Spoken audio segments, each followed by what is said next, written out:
ایک ان کے MP Ubaidullah معیار، پروگرام کا آغاز ہم ان سے کریں گے، تو ان سے ہم نے یہ سوال جواب ضروری تھا کہ کسی رکن سے پوچھا جائے، 2-3 سے ہم نے جواب کیا، باقی لوگ تو بھاگے، کسی نے کھل کے کیمرے کے سامنے یا فون کے اوپر ریکارڈڈ بیپر دینے سے بھی گریز کیا، لیکن انہوں نے کہا کہ میں نے یہ بات کہنی ہے، آپ میرے سے ریکارڈ کریں اور میں اپنی بات پہ قائم ہوں۔ تو عبیداللہ معیار صاحب سے پہلا سوال ہمارا یہی ہے کہ ویڈیو کے اندر نوٹوں کے ڈھیر کے ساتھ جو لوگ نظر آ رہے ہیں، آپ بھی موجود ہیں، آپ اپنی کہانی اپنی زبانی بتا دیجئے۔ جواب۔ بالکل ملک صاحب، یہ انہوں نے جو ویڈیو شیئر کی ہے یہ بالکل ٹھیک شیئر کی ہے۔ انہوں نے جو پیسوں کی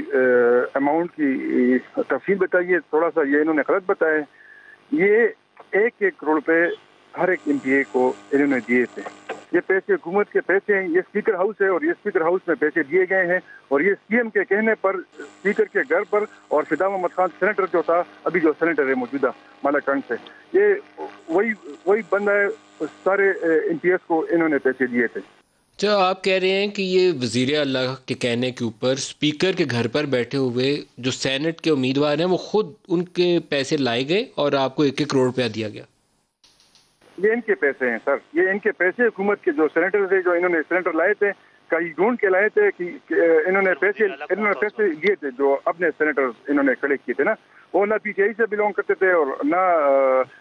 سیاسی ورکر ہے۔ آپ بے شک مجھ سے نام پوچھ سکتے ہیں کہ یہ بندہ کس پارٹی میں تھا، اور میں آپ کو بتا سکتا ہوں تفصیل کے ساتھ۔ یہ جو فدا محمد خان ہے، یہ مسلم لیگ سے تعلق رکھتا تھا، یہ مسلم لیگ سے آیا اور ادھر پارٹی میں اس کو ٹکٹ ایک دن میں مل گیا۔ یہ جو